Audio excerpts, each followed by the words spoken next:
Depopulation war on the poor.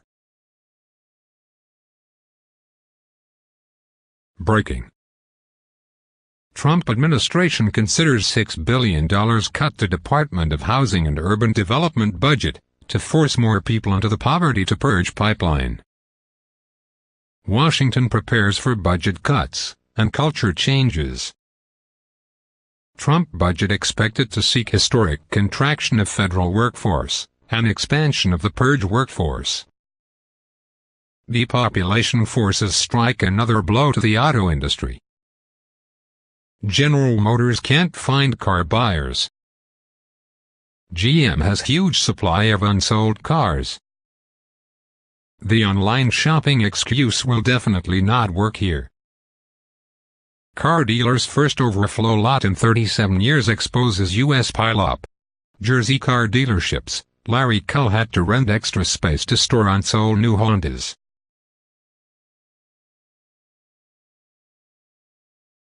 Depopulation, college enrollment crashes.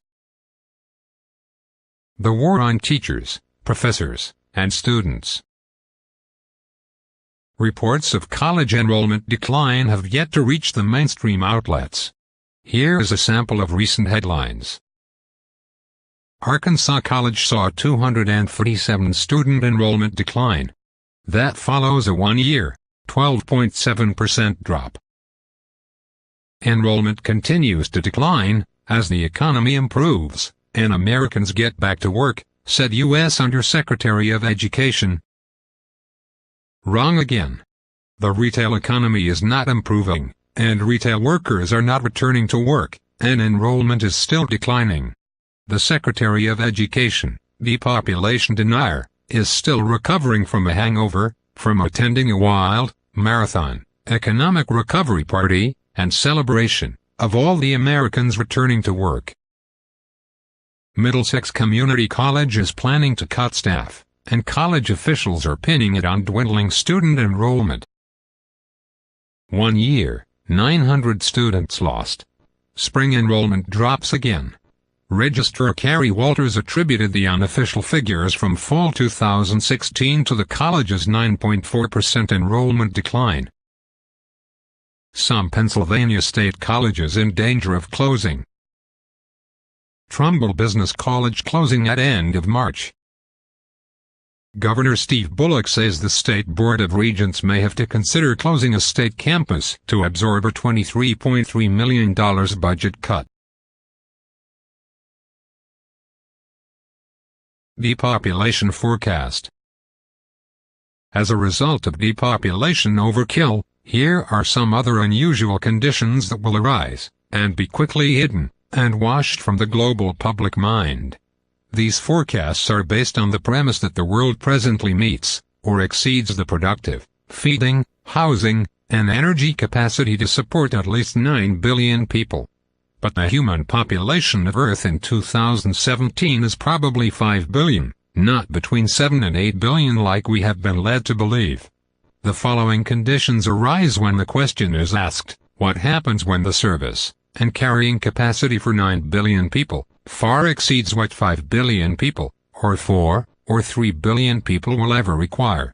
Oversupply of food, goods, energy, and services meets vanishing demand for those items.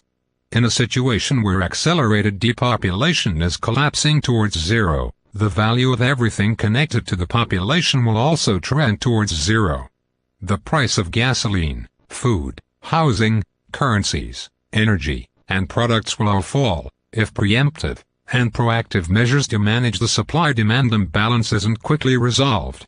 Presently, there is still way too much supply chasing far too little demand. The population reduction is far exceeding their expectations, and is starting to accelerate. Conditions are rising that never should have been this visible. The engineers behind this extinction-level agenda must regain control of all the opposing and competing forces so as not to draw the public's attention to the skullduggery that is afoot. Condition 1. Oversupply of food and farm production. Too much food on store shelves, but not enough hungry shoppers would begin to raise too many uncomfortable questions. This was one of the first conditions to be avoided from happening.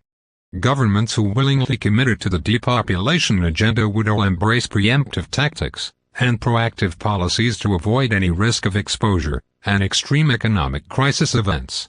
Venezuela, specifically, and Latin America, in general, appear to have refused to depopulate, or been left out of the loop altogether. Whatever the reason, Venezuela is what happens when a government does not have the foresight, or accurate intel to act preemptively, and be proactive in aggressively resolving any supply versus demand imbalance conditions. Employing measures to reduce overproduction, overfarming, and excess capacity to create a balanced drawdown. Now Venezuela is trapped in an escalating humanitarian, economic, and political crisis. The country's leaders never saw the day they would not be able to produce enough food to feed their people. By denying the idea of global depopulation, they ignored the economic effects a rapidly shrinking world population would have on their ability to sell Venezuela's oil at a price and volume they had become dependent on. Now the people of Venezuela are starving to death. Depopulation is more than just a crime against humanity, it is a deadly, terminal curse on humans.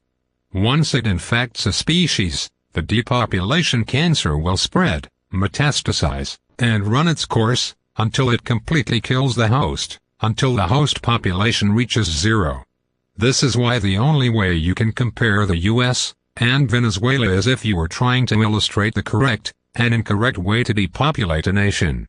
Neither scenario is humane, moral, or ethical, because neither approach is grounded in any righteous principles.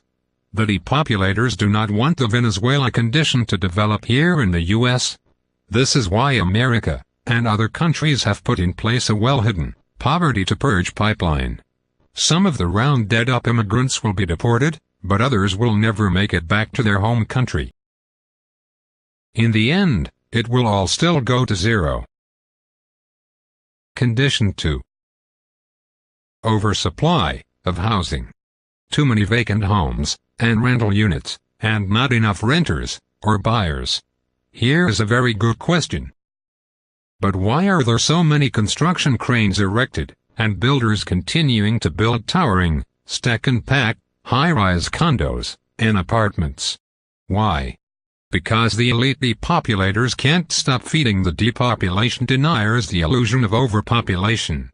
It's a Hollywood production on a global scale. It's a Potemkin village. Wikipedia states that in politics and economics, a Potemkin village is any construction built solely to deceive others into thinking that a situation is better than it really is. An elaborate front to keep the big lie going to the very end.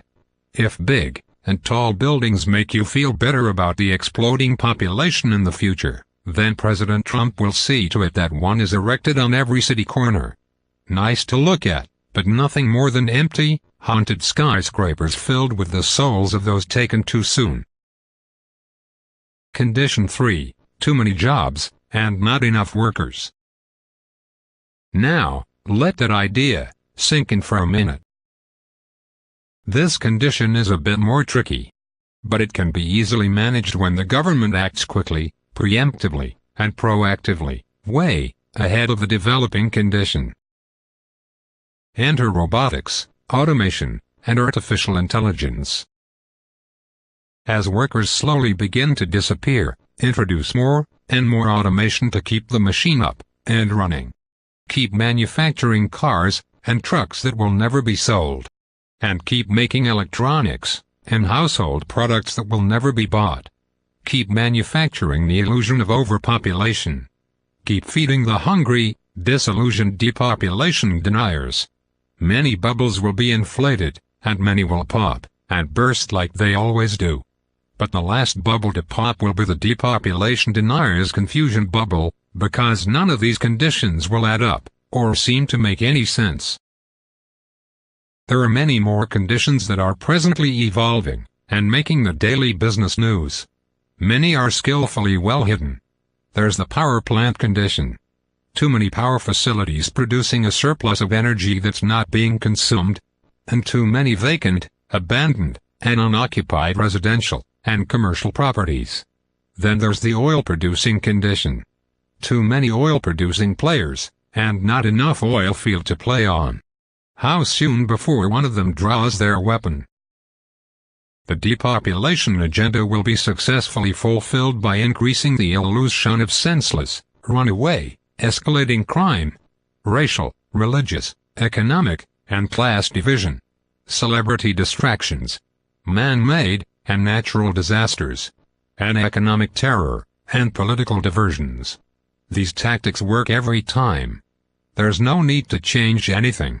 If it ain't broke, don't fix it. In February 2017, women worldwide protested, and called it, a day without women. Be careful what you wish for.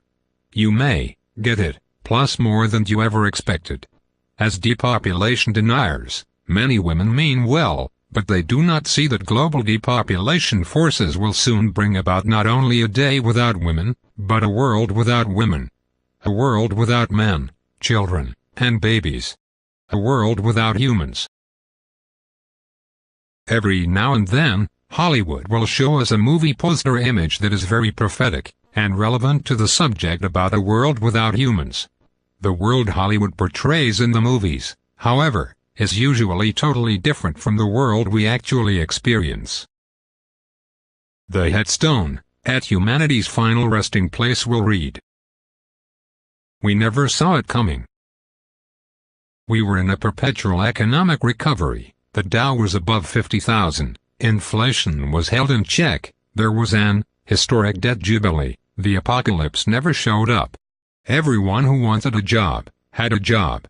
Everyone had affordable housing, there was universal health care for all, life expectancy rose to 95 years, cancer was cured, the few depopulation peddlers who were left, were booted from YouTube, and forgotten, and we were told the world population would soon exceed 20 billion people.